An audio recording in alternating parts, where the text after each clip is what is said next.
உனக்கும் ஒரு கும்பிட உன் தம்பிக்கு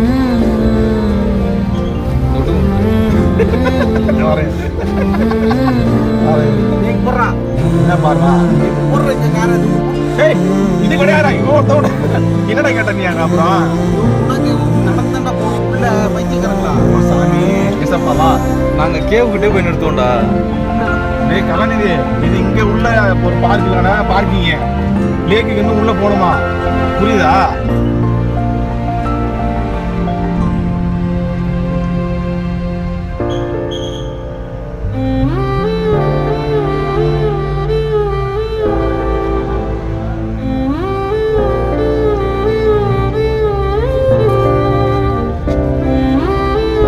கார் போகணும் தவிர கார் ரிட்டர்ன் வராது, பயப்படாம வாங்க.